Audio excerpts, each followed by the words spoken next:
Olá, meus irmãos, boa tarde a todos vocês. Sejam todos muito bem-vindos. Nossa aula da Escola Bíblica da Igreja Presbiteriana do Crespo. É uma alegria muito grande que a gente pode encontrar vocês por esse meio da tecnologia e a gente pode continuar estudando juntos a Palavra de Deus. E eu espero que nessa tarde todos nós possamos ser grandemente abençoados com o início dessa aula que nós estamos começando. Eu estou dando um tempo de descanso para o nosso presbítero Everton, que é o professor por excelência, né, da Escola Bíblica desse horário, um professor excelente. Eu hoje estou assumindo o lugar dele por 2 semanas, na verdade, por 2 domingos. Então, é muito bom poder dirigir a vocês essa aula, esse estudo da Palavra de Deus. E a nossa aula de hoje tem um tema muito interessante, muito importante, e eu queria, antes da gente começar mesmo a discorrer sobre o assunto da nossa lição de hoje, da nossa aula de hoje, eu queria perguntar se você continua fazendo as tarefas de casa, porque tem tarefa para fazer em casa. Você lembra que a nossa aula da Escola Bíblica não é apenas do domingo, mas da semana. Então, todos nós temos compromisso, né? Então, esse aqui, ó, é o nosso compromisso do estudo 5, que é o de hoje. Então, cada um de vocês, alunos, estudantes, né, da Escola Bíblica da IPC, deviam já ter lido o capítulo 9 e 10 de Atos. Não é assim que a gente faz? Então, durante a semana a gente está lendo o livro de Atos, porque nossos estudos todos são baseados nesse livro de Atos. E para esse estudo 5, a gente ficou de ler, tivemos o compromisso de ler Atos 9 e 10. Esses 2 capítulos vão permanecer até o outro domingo, então você ainda tem tempo essa semana de ler esses capítulos, de preparar o seu material de perguntas e respostas, né, entrando em forma, e isso vai ajudar você a compreender o estudo, a compreender o tema, a compreender o texto, e é isso que nós queremos.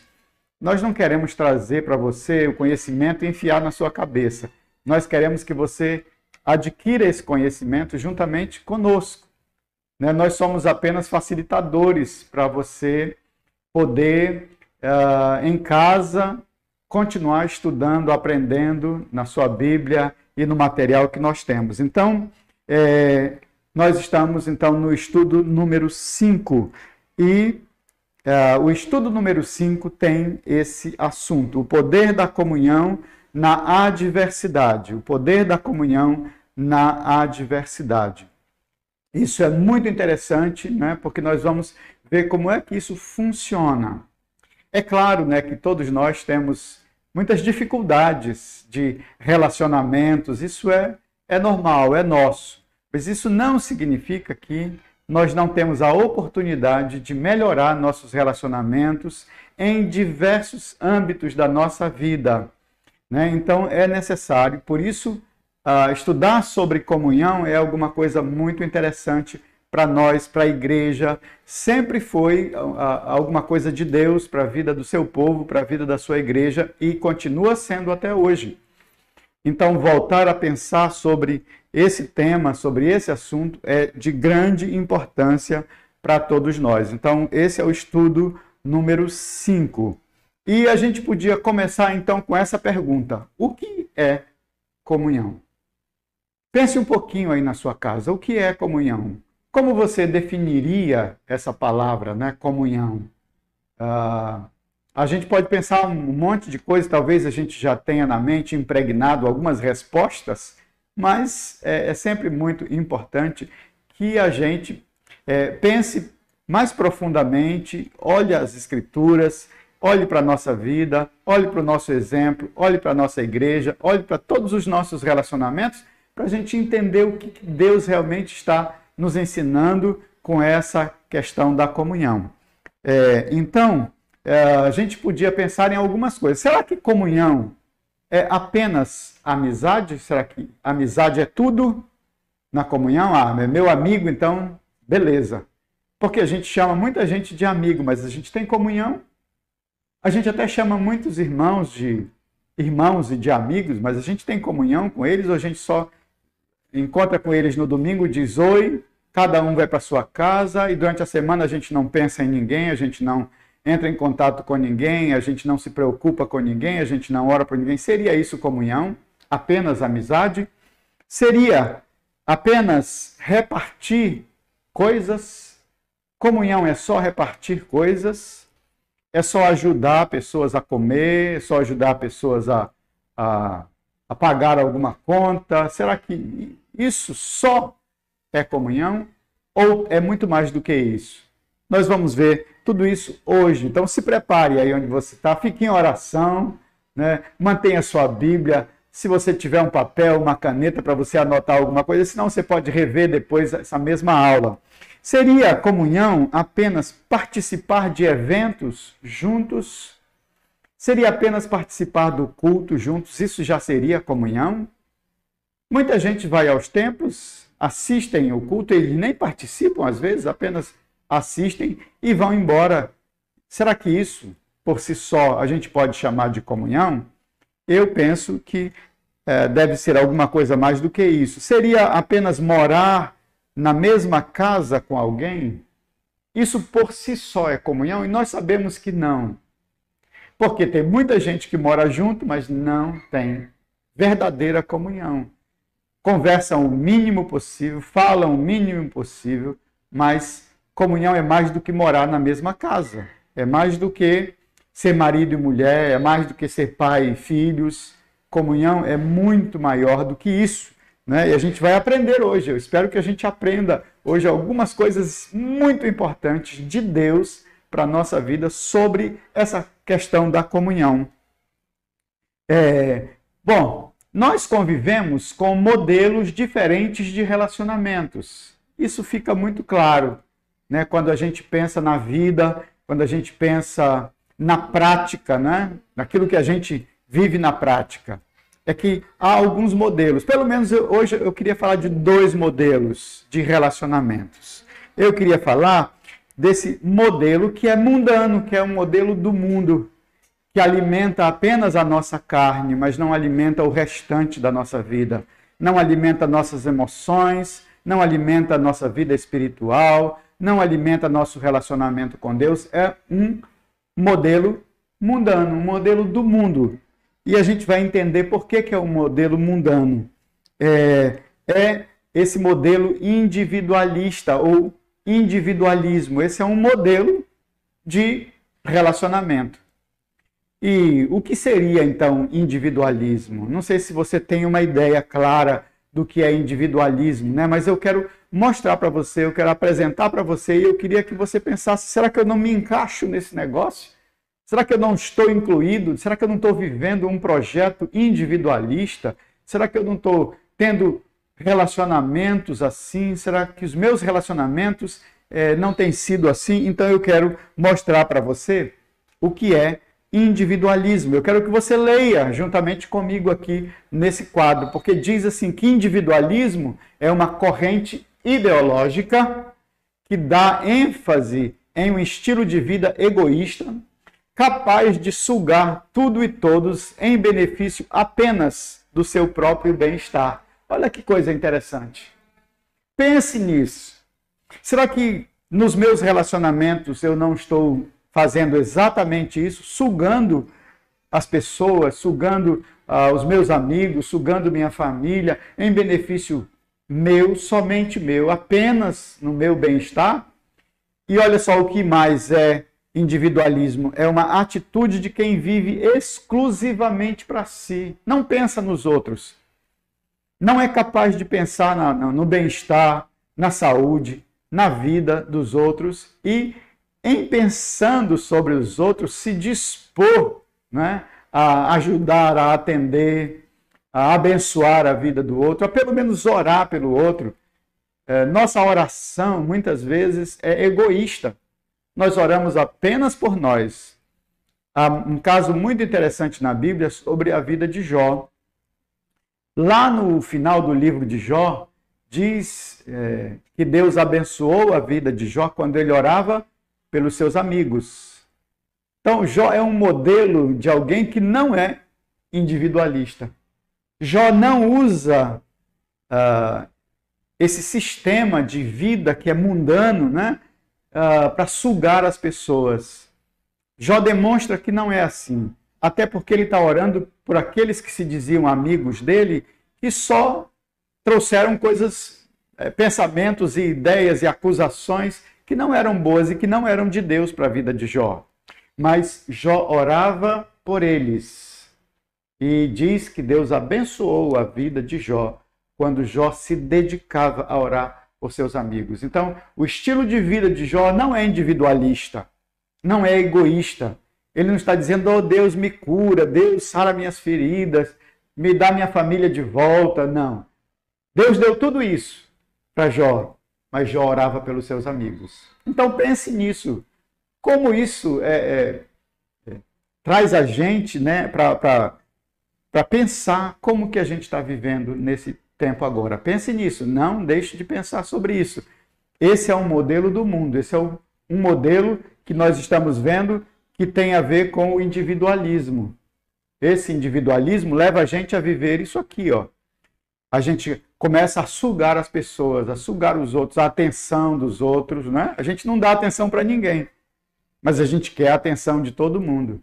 Então a gente faz um monte de coisa, né, para chamar a atenção para a gente, mas a gente não dá atenção para as pessoas.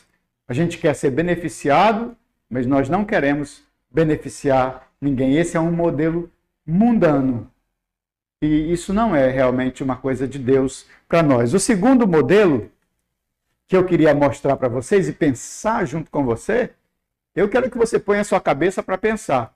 Você que está participando dessa aula com a gente, use a cabeça agora para você pensar, para fazer uma reflexão sobre qual é o modelo. Né? Diga, Deus, qual é mesmo o modelo da minha vida? Será que eu estou sendo individualista?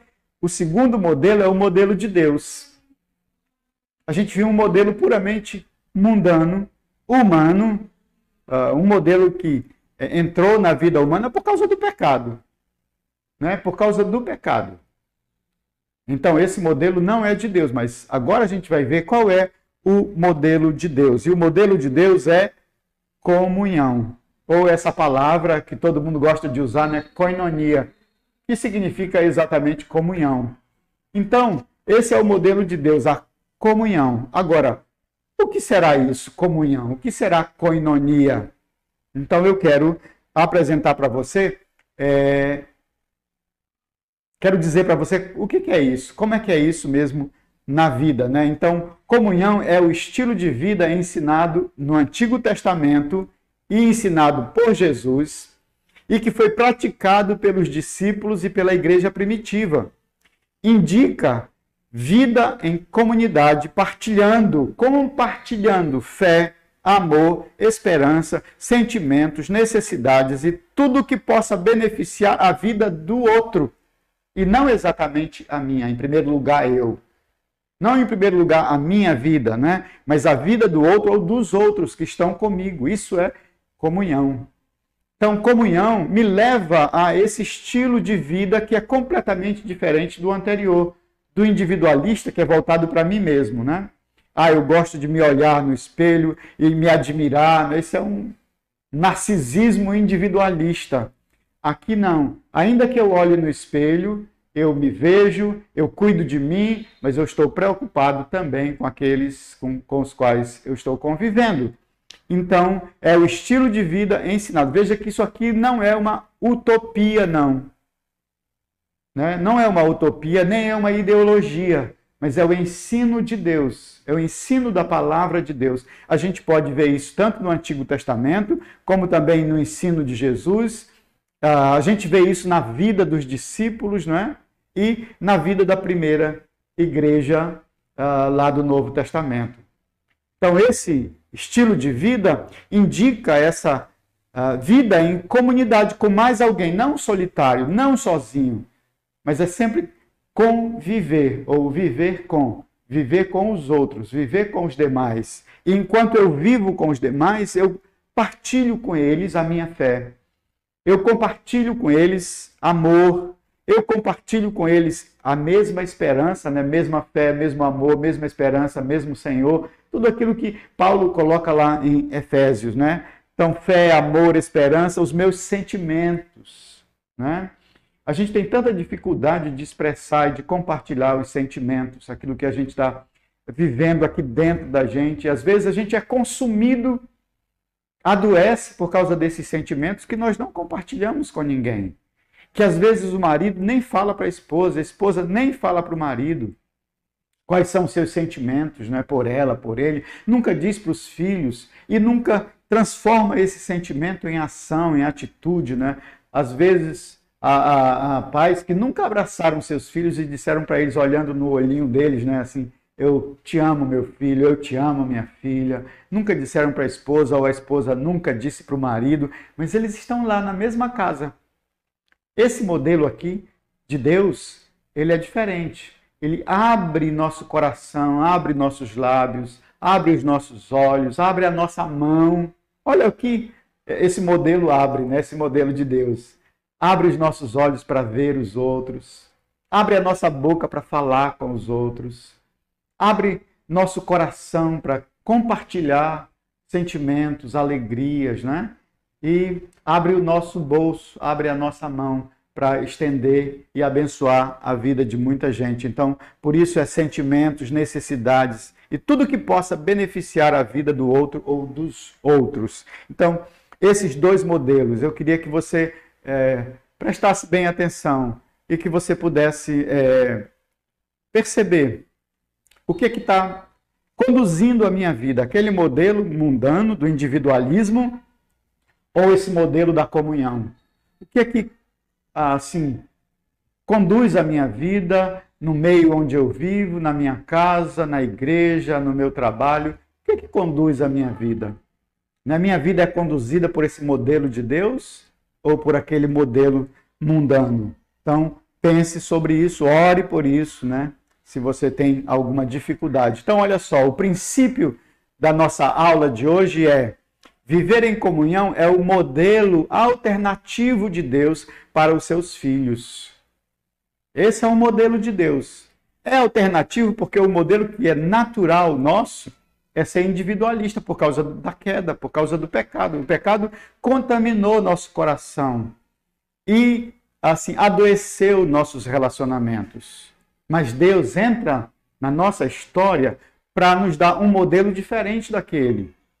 E só com essa ação de Deus e só conhecendo a Cristo que isso pode mudar na nossa vida, na sua vida. Só pode mudar se nossa vida se converter a Ele. Se formos convertidos por Ele para amá-lo, para aprender com Ele, para viver com Ele. Então nós vamos sendo mudados e transformados, e esses modelos, né, mundanos, eles vão sendo tirados da nossa vida, do nosso convívio. Então, viver em comunhão é esse modelo alternativo de Deus para os seus filhos. Esse é o princípio da nossa aula. Eu queria que você pudesse até aprender isso aqui. Esse é o princípio de todo o nosso estudo. Né? Viver em comunhão. Não viver individualisticamente, não viver egoístamente, né? Ou egoisticamente, mas viver em comunhão com aquele modelo lá, que a gente já viu o que é comunhão. Então, você pode voltar lá, muitas vezes, pode escrever, você vai aprender assim, com esse estudo, com essa aula, vai aprender com as Escrituras a importância que tem viver em comunhão, porque isso é um modelo de Deus para nós, para os seus filhos. Modelos de relacionamento que encontramos, por exemplo, no Antigo Testamento. Eu queria dar uma passada nesses modelos antes da gente ir para o Novo Testamento, porque nossa aula tem base lá no livro de Atos. Né? Você deve estar lembrado que a gente começou dizendo isso. Nós estamos estudando o livro de Atos. Mas antes de ir lá para os textos de Atos, eu queria pensar um pouquinho com você sobre esses modelos que a gente encontra no Antigo Testamento de comunhão. Né? Então, o primeiro modelo é esse aqui, ó. O modelo que Deus criou, alternativo para nós, para os seus filhos, né, não viverem solitários, foi a família. A família é esse núcleo pequeno, onde a gente pode ser completamente conhecido, onde a gente pode conhecer os outros. É um núcleo de conhecimento, onde pode haver mutualidade, onde pode haver comunhão.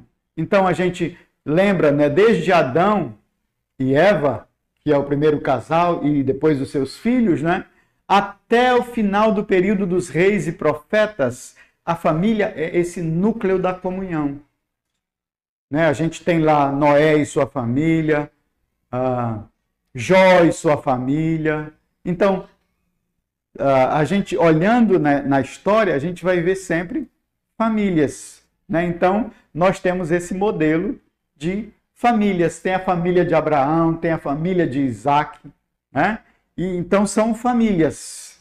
Se você olhar o Antigo Testamento, esse modelo vai estar sempre lá. Família. Família não mudou o modelo desde Adão e Eva. Por isso Deus fez Adão e Eva com a possibilidade de ter filhos e de viver em comunhão. E ainda que eles não tivessem filhos, eles dois poderiam viver em comunhão. É claro que a queda, o pecado, trouxe muitos problemas para isso, né? Para esses relacionamentos, mas isso não significa que eles não são apresentados desde o Antigo Testamento, desde a criação. O segundo são as tribos, né? Então, várias famílias acabaram formando tribos. E essas tribos, elas começaram com os filhos de Jacó. A gente lembra, foram 12, né, filhos de Jacó. E cada filho de Jacó, suas famílias, né, formaram tribos que se desenvolveram, cresceram, formaram quase que uma nação, né, quase que um povo separado, mas era, na verdade, dentro do mesmo povo de Israel. Então, Israel foi formado por 12 tribos, que começou com os filhos de Jacó, os 12 filhos de Jacó. Então, começa com os filhos de Jacó e pelo menos até o tempo do Novo Testamento, ainda as tribos são mencionadas, né, como um núcleo maior agora. Não é somente a família, mas essa família tem mais outras famílias que fazem parte da tribo, que também são parentes, mas fazem parte da mesma tribo. Então, esse é uma outra forma de desenvolver relacionamento e comunhão. Primeiro a família, depois as tribos, e nós vamos encontrar também, grupos. Esses grupos são formados durante o período em que Israel está no deserto. A gente lembra da história, né? Lá, Jetro vê uma situação lá com Moisés atendendo o povo, julgando o povo. Isso ia da manhã até a tarde, no sol quente e tudo mais. Chuva não tinha, porque no deserto não tem chuva, né? Mas era um sol quente do deserto mesmo. E Moisés ficava atendendo o povo, julgando todas as causas do povo, tanto as grandes quanto as pequenas causas, né? Moisés era que julgava tudo. E Jetro, o sogro de Moisés, foi lá e viu essa situação. E disse para Moisés, olha, você vai morrer e vai matar o povo. Desse jeito que você está fazendo. Mas faz o seguinte, escolhe homens, líderes, né? Escolha e divida o povo em grupos. Grupos de 1000, grupos de 100, grupos de 50 e grupos de 10. Grupos menores. Por que grupos menores? Porque num grupo menor nós ficamos sempre mais próximos. É sempre melhor conviver, é sempre melhor conhecer o outro e é sempre melhor se dar a conhecer num grupo menor. Num grupo de 1000 é difícil, mas dentro desse grupo de 1000 a gente lembra que tinha grupo de 100, já é menor. Dentro do grupo de 100 tinha um grupo de 50, então cada 100 tem 2 grupos diferentes. E cada grupo de 50 tem 5 grupos de 10. Essa foi uma solução assim, muitíssimo interessante que Jetro deu para o seu sogro. Então, se o povo quer desenvolver comunhão, não dá para ser o povo inteiro. Não é possível. Não dá para ter comunhão, por exemplo, com todos os brasileiros. Não dá para ter comunhão com todas as pessoas da região norte. Não dá para ter comunhão com todos os amazonenses. Não dá para ter comunhão com todas as pessoas de Manaus. Não dá para ter comunhão com todas as pessoas que moram no seu bairro. Às vezes é difícil até com os vizinhos, né? A gente não mora no mesmo lugar, na mesma rua, mas a gente nem sabe o nome das pessoas que estão lá perto. Por isso é necessário que esse grupo se encontre, senão a gente não se conhece. Passa um pelo outro, dá bom dia, boa noite, mas é só isso. Isso não é comunhão. Comunhão é poder sentar, conversar, é poder conviver com o outro, repartir coisas, repartir sentimentos, alegrias, né? Então, isso é comunhão. Então, nós temos esses 3 tipos, né, de situações de desenvolvimento de comunhão que a gente encontra no Antigo Testamento, né? Começando com a família, aliás, são 3, a família, as tribos e os grupos. Tudo isso nós encontramos lá no Antigo Testamento. Nós encontramos menção dos relacionamentos comunitários, ainda pensando no Antigo Testamento, né, em vários textos, tanto na lei como nos históricos, nos salmos e proféticos, nessas subdivisões, né, do Antigo Testamento. E esses textos falam do relacionamento de amor, cuidado, abrigo, proteção e tudo mais que envolve relacionamentos e que envolve comunhão. Para a gente ter uma ideia, né, nós temos lá, por exemplo, que você deve lembrar, o Salmo 133, sempre é lido, né, em momentos que a gente chama de comunhão. E o Salmo 133, se você lembra, diz o seguinte, é só para lembrar a você, eu sei que você sabe onde está, mas o Salmo 133, que está aqui no texto que eu vou ler, diz o seguinte, como é bom e agradável viverem unidos os irmãos. E aí ele vai comparar isso, essa união dos irmãos, esse viver junto, viver em comunidade, viver em comunhão. Ele diz, é como óleo precioso sobre a cabeça, o qual desce para a barba de Arão, e desce para a gola de suas vestes. É como o orvalho do Hermon, que desce sobre os montes de Sião. Ali ordena o Senhor a sua bênção e a vida para sempre. Então, essa comparação traz aqui a figura de Arão, né? O óleo sobre a cabeça e descendo para a barba, isso tem uma figura muito interessante que a gente não vai entrar nos detalhes aqui. E depois sobre a questão do orvalho no Monte Hermon, que também tem uma figura muito interessante, mas também nós não vamos entrar nesse detalhe agora. Mas só para lembrar que a gente, quando fala em comunhão e tal, a gente lembra logo do Salmo 133. E o Salmo 133 fala exatamente disso. Está tudo no Antigo Testamento, né? Eu estou mostrando para você que comunhão, comunidade, não é uma coisa simplesmente que acontece no Novo Testamento, na igreja primitiva, ou que Jesus ensinou para os discípulos. Não, isso vem desde Adão. Passando por todo o Antigo Testamento. Sempre Deus está alimentando o povo, sempre Deus está ensinando para o povo o que é viver junto. Eu fico impressionado, por exemplo, com a lei. Como que a lei tratava as pessoas, né? Como que a lei de Deus era boa, justa, né? Por quê? Porque era para a gente se preocupar mesmo com os outros, né? A lei, ela dava esse empurrão nas pessoas para se preocuparem com os outros, os ricos com os pobres, os patrões com os empregados, com os escravos. Então, tudo isso está lá na lei. Deus preocupado com essa questão da comunhão. Você não vive no mundo sozinho. Você não é uma pessoa sozinha, solitária, não. Você vive com mais pessoas. Então, preste atenção com quem você está convivendo. Então, tudo isso aqui tem a ver com o Antigo Testamento. E agora, eu criei com você para o Novo Testamento, para ver esses modelos que a gente encontra especialmente no livro de Atos, né? A gente passou pelos evangelhos, né? E chegamos no livro de Atos. Então, em todos os evangelhos nós temos o ensino de Jesus e a convivência do próprio Jesus com os discípulos. Isso é maravilhoso, né? Que Jesus apenas não ensinou com palavras, ele ensinou a vida.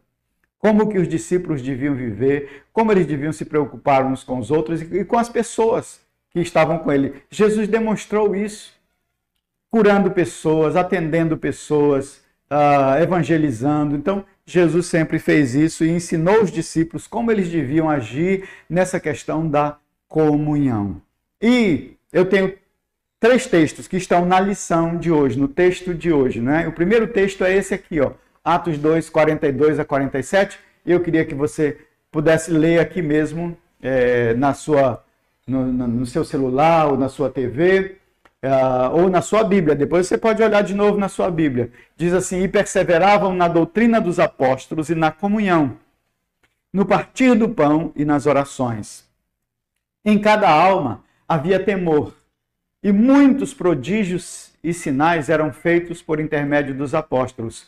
Todos os que criam estavam juntos e tinham tudo em comum.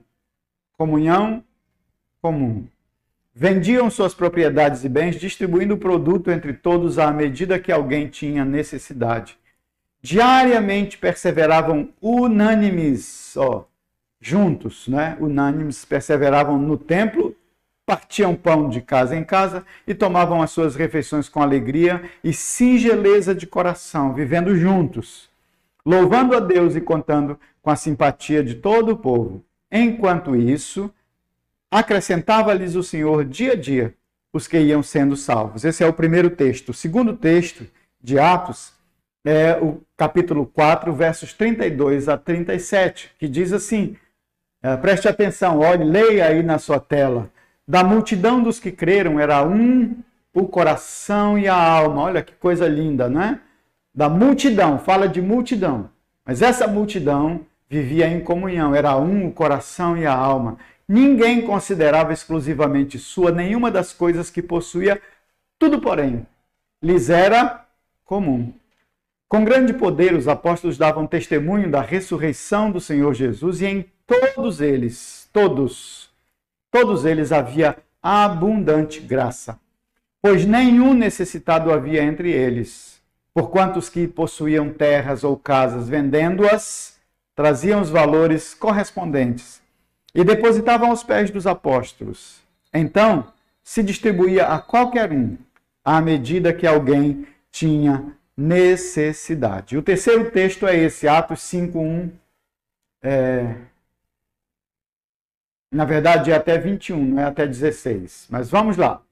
Entretanto, certo homem chamado Ananias, com sua mulher Safira, vendeu uma propriedade, mas em acordo com sua mulher, reteve parte do preço, levando o restante, depositou aos pés dos apóstolos. Então disse Pedro: Ananias, por que encheu Satanás teu coração para que mentisses ao Espírito Santo, reservando parte do valor do campo? Conservando-o, porventura, não seria teu? E vendido, não estaria em teu poder? Como, pois, assentaste no coração este desígnio? Não mentiste aos homens, mas a Deus. Ouvindo estas palavras, Ananias caiu e expirou, sobrevindo grande temor a todos os ouvintes. Levantando-se os moços, cobriram-lhe o corpo e, levando-o, sepultaram. Quase 3 horas depois entrou a mulher de Ananias, não sabendo o que ocorrera. Então Pedro, dirigindo-se a ela, perguntou-lhe: Dize-me, vendestes, portanto, aquela terra? Ela respondeu: Sim, portanto. Tornou-lhe Pedro: Por que entrastes em acordo para tentar o Espírito do Senhor? Eis aí à porta os pés dos que sepultaram teu marido, e eles também te levarão. No mesmo instante caiu ela aos pés de Pedro e expirou. Entrando os moços, acharam-na morta e, levando-a, sepultaram-na junto do marido. E sobreveio grande temor a toda a igreja e a todos quantos ouviram a notícia destes acontecimentos. Muitos sinais e prodígios eram feitos entre o povo pelas mãos dos apóstolos. E costumavam todos reunir-se de comum acordo no pórtico de Salomão. Mas dos restantes, ninguém ousava juntar-se a eles, porém o povo lhes tributava grande admiração. Por que será que o povo tributava grande admiração? A gente vai ver isso. E crescia mais e mais a multidão de crentes, tanto homens como mulheres agregados ao Senhor, a ponto de levarem os enfermos até pelas ruas e os colocarem sobre leitos e macas, para que ao passar Pedro, ao menos sua sombra se projetasse em alguns deles. Afluía também muita gente das cidades vizinhas a Jerusalém, levando doentes e atormentados de espíritos imundos, e todos eram curados. Levantando-se, porém, o sumo sacerdote e todos os que estavam com ele, isto é, a seita dos saduceus, tomaram-se de inveja. Prenderam os apóstolos e os recolheram à prisão pública. Mas de noite, um anjo do Senhor abriu as portas do cárcere e, conduzindo-os para fora, lhes disse: Ide, apresentando-vos no templo. E apresentando-vos no templo, dizei ao povo todas as palavras desta vida. Tendo ouvido isto, logo ao romper do dia, entraram no templo e ensinavam. Chegando, porém, o sumo sacerdote e os que com ele estavam, convocaram o sinédrio e todo o senado dos filhos de Israel e mandaram buscá-los no cárcere.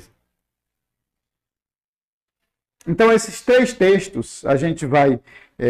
hoje, a gente vai só ler os textos e tem mais alguma coisa que eu quero apresentar, mas no próximo domingo nós vamos entrar mais profundamente no que esses textos revelam para nós sobre o que aconteceu lá na igreja primitiva. Mas olha, alguma coisa interessante. Primeiro a gente tem a visão do historiador, né? Lucas percebeu o que estava visível aos olhos de todos em Jerusalém. A gente viu como a cidade e até pessoas de cidades próximas podiam ir para Jerusalém e ver o que estava acontecendo, porque tinha alguma coisa que estava acontecendo lá que era que saltava aos olhos. E o que eles estavam vendo lá? Um estilo de vida diferente de tudo que já tinham sido visto, tudo que já tinha sido visto até então. Eles não conheciam, por isso se admiraram, mas a religião estava lá. A gente precisa lembrar isso, a religião estava lá, o templo estava lá, mas esse estilo de vida não estava no templo. Esse estilo de vida não estava na religião. Isso é tão interessante. E isso desperta a nossa atenção para pensar nisso. Esse estilo de vida que a igreja está vivendo não estava no templo e não estava na religião. A vida dos que iam se convertendo ao cristianismo, então, eis aqui o grande, o que estava por trás desse estilo de vida que salta aos olhos de Jerusalém e das cidades circunvizinhas, A vida dos que iam se convertendo ao cristianismo deixava de ser individualista, egoísta e solitária, ainda que no meio da massa humana. E passava a ser vivida em pequenos grupos que se reuniam no templo e nas casas para se edificarem uns aos outros. Comunhão é a expressão que mais se ajusta àquele novo estilo de vida dos cristãos. Para viverem em meio a lutas e perseguições, para vencerem o desânimo e para derrotarem as consequências da escassez, os cristãos vivenciaram o poder da comunhão quando tudo ao redor se voltava contra eles. A gente lembra, que lá em Jerusalém houve um tempo muito difícil para os cristãos. Depois da morte de Jesus, depois que o Espírito de Deus veio habitar mesmo no coração e na vida dos apóstolos, então houve intensa perseguição. Havia momentos de fome, de escassez, mas o que essa comunidade fez? Como que essa comunidade começou a viver? Isso que é muito impressionante, Essa comunidade começou a viver de maneira diferente. Não era mais um modelo individualista, egoísta, mas um modelo de comunhão. É isso que é a visão de Lucas, O historiador está vendo isso lá. na igreja, ele está escrevendo com o olhar na igreja, nas pessoas, no que está acontecendo. Isso não saltou aos olhos apenas de Lucas, mas ele diz que as pessoas ficavam admiradas de ver tudo aquilo. Como é que eles viviam? A vida, o estilo de vida chamava a atenção. Será que nosso estilo de vida chama a atenção da cidade, do bairro? Será que nosso estilo de vida hoje, como igreja, chama a atenção? Não para nós, mas para o Senhor, que nos converteu a Ele, para que pudéssemos experimentar uma vida diferente? Será que está acontecendo isso? Olha só, então. A gente tem que dizer que é bênção de Deus que o cristão tenha onde buscar socorro, consolo, abrigo, mantimento, que encontre alguém como ele para compartilhar, ser aceito, ser acolhido e compreendido, onde suas fraquezas e desvios sejam tratados e não condenados ou escondidos, lugar onde ele possa ser cristão sem deixar de ser humano. Ah, como isso é importante, né? Porque muitas vezes as pessoas se tornam apenas religiosos, começam a esconder suas fraquezas, seus pecados, não podem compartilhar, porque se compartilhar, sabe que vão ser condenados, afastados, sabe que vão se afastar deles, né? Mas nesse novo modelo de vida, não. As fraquezas, os desvios são tratados. Para quê? Para que essa pessoa não se sinta sozinho, sem ser acolhido. Então, esse é um modelo diferente. Eu queria apresentar para vocês, já no finalzinho da nossa aula, algumas coisas para a gente considerar. Primeiro, olha que interessante, né? Os seres mitológicos da Grécia não eram humanos. Por isso, não se admitia que eles fossem fracos. Quando a gente lê essa história da mitologia, né, a gente percebe esse detalhe. Eles eram considerados semideuses ou deuses, né? Alguns tinham muitas formas. Não era possível admitir que um daqueles deuses ou semideuses fossem fracos.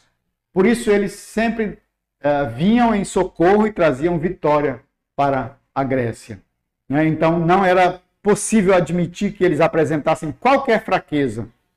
Eles tinham que ser fortes, vencedores, lutadores, que derrotassem tudo e todos para libertar, para livrar o povo da Grécia. Uma outra coisa interessante, os fariseus, com seu estilo de vida, pareciam perfeitos, divinos e não humanos.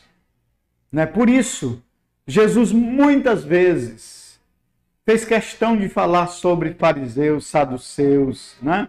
Por quê? Porque era um estilo de gente religiosa, que se achava perfeito, humilde, mas a verdade é que por trás disso não tinha nenhuma perfeição e nenhuma humildade. Por isso Jesus bateu muito forte neles, né?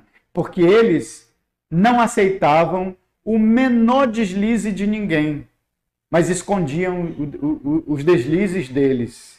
Então, por isso Jesus confronta os fariseus com o estilo de vida deles. Então, eles pareciam perfeitos, pareciam até divinos, né? Eles andavam na rua como se eles não estivessem nem pisando no chão. Mas, na verdade, eles pareciam não ser humanos. Uma outra coisa que é interessante, Cristo se encarnou para ser homem, sem deixar de ser Deus. Isso é maravilhoso, não é?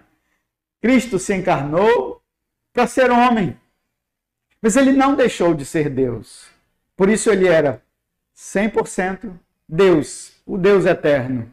E ele era 100% homem, para que pudesse viver entre nós e demonstrar a nós, sendo ele perfeito, demonstrar seu amor por nós. Nós, quando parecemos que somos perfeitos, não demonstramos amor por ninguém. Pelo contrário, só acusação. Só apontamos o dedo. Né? Só olhamos de maneira diferente e só nos afastamos. Mas Jesus não. O Senhor, quando tomou forma humana, ele não veio viver no templo, ele não veio se acercar dos fariseus e saduceus e sacerdotes. Essa turma não queria muito saber dele, não. Mas ele viveu entre os pobres, entre os pecadores, entre os doentes. Foi assim que ele fez. Ele não deixou de ser Deus, mas tornou-se homem. E os cristãos tiveram a possibilidade, olha aqui, que importante isso, né? Eles tiveram a possibilidade de serem crentes sem deixar de ser humano. Isso é uma coisa que muitas vezes eu repito. Nós nos tornamos crentes, nós não deixamos de ser humanos. Sabe por quê? Porque o Evangelho nos humaniza. É o Evangelho que nos torna humanos. Sem o Evangelho, nós nos consideramos arrogantes, presunçosos, né? Cheios de si. Mas quando o Evangelho vem e alcança nosso coração, então nós nos reconhecemos humanos. E quando nos reconhecemos humanos, sabemos das nossas fraquezas, por isso precisamos do Salvador. Por isso somos empurrados para Ele. Por isso Ele nos atrai para Ele. Porque a gente se reconhece fraco, miserável, humano. Então, é muito interessante pensar sobre tudo isso aqui. Nos seres mitológicos, nos fariseus e saduceus, na pessoa maravilhosa do Senhor Jesus e na vida cristã que Ele oferece para nós. Então nós temos tudo isso para nos ajudar, para nos fazer pensar sobre nosso estilo. Qual é o nosso modelo? Qual é o seu modelo, querido? Né? Qual é o nosso modelo como igreja, como pessoas? Né? Como aqui é a nossa família? Nos preocupamos uns com os outros? Somos capazes de separar horas do nosso dia para orar uns pelos outros, pela igreja, pelas pessoas que conhecemos. Tanta gente necessitada de oração, né? Tanta gente precisando de consolo no nosso tempo. Gente que perdeu a família, que perdeu o emprego, que perdeu tantas coisas. Mas, às vezes, nós não estamos preocupados. Porque parece que comunhão não está. A ideia da comunhão ainda não está em nós. Então, é muito interessante a gente poder pensar isso. Eu queria encerrar, então, a aula de hoje fazendo uma interrogação para você pensar para o próximo domingo. Né? Então, se você gostou da aula de hoje, então convida muita gente. Convida muitos irmãos, né? Pessoas da igreja que não estão assistindo a aula.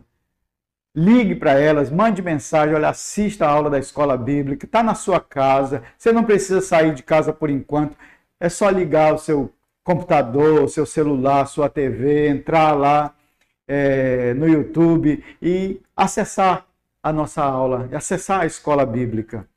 Então, eu queria encerrar com essa interrogação aqui. Que aspectos podemos considerar sobre a comunhão capaz de nos ensinar a respeito de um estilo de vida que deve ser visto nos relacionamentos dos cristãos? Eu vou ler de novo. Que aspectos, porque na próxima aula, no próximo domingo, na continuação desta aula, nós vamos falar desses aspectos, começar a mostrar esses aspectos. E como é interessante quando a gente começa a pensar nos aspectos da comunhão. Então, que aspectos podemos considerar sobre a comunhão capaz de nos ensinar a respeito de um estilo de vida que deve ser visto nos relacionamentos dos cristãos, no seu relacionamento, no meu relacionamento, no relacionamento de todos nós que confessamos Jesus como o Senhor da nossa vida, o Senhor da nossa família, o Senhor da nossa igreja. Ou essa confissão é apenas para inglês ver? Se Ele é o Senhor, Ele nos ensinou um novo estilo de vida e de relacionamento. Deus abençoe muito a sua vida no restante desse domingo. Mais tarde um pouco nós vamos estar juntos, temos o culto na igreja e eu quero encerrar orando nesse momento, para que o Senhor Deus nos abençoe, nos dê, convença o nosso coração da necessidade de desenvolvermos na nossa vida esse relacionamento de comunhão, de convivência comum, que a gente se preocupa um com o outro. Vamos orar? Então, Senhor, muito obrigado por essa aula, por esse início desse assunto. Obrigado que o Senhor tem falado com o nosso coração. Obrigado, Senhor, que o Senhor tem nos dado esse privilégio, essa possibilidade de viver diferente, de ter um estilo de vida diferente, de ter uma prática de vida diferente. Por isso, Senhor, eu quero pedir que o Senhor abençoe nossa igreja, que o Senhor abençoe cada pessoa que é membro da igreja e aqueles que estão chegando na igreja, para que todos nós possamos glorificar o Teu nome, vivendo um estilo de vida diferente, esse que o Senhor oferece para nós. Que a gente possa ser curado daquele estilo individualista, egoísta, solitário, que não abençoa a vida de ninguém, que não socorre ninguém, que não quer estar perto de ninguém, mas se afasta, fica longe, se mantém longe e não se aproxima das pessoas. Senhor, nos ajude. Eu sei, Senhor, que o estrago que o pecado fez é muito grande, mas o Senhor pode curar nosso coração e o Senhor pode nos fazer viver um novo estilo de vida, esse que a gente encontra lá no Antigo Testamento, esse ensinado por Jesus aos seus discípulos e esse vivenciado pela igreja no Novo Testamento. Muito obrigado, Senhor, por cada pessoa que está nesse momento aí orando também, colocando sua vida, seu coração diante do Senhor, que, ó Deus, o Senhor estenda a sua mão e o Senhor nos dê, por um lado, alívio e consolo, por outro lado, mudança de vida. Eu peço isso, Senhor, em nome do Senhor Jesus, o Teu Filho, o nosso Senhor e Salvador. Amém.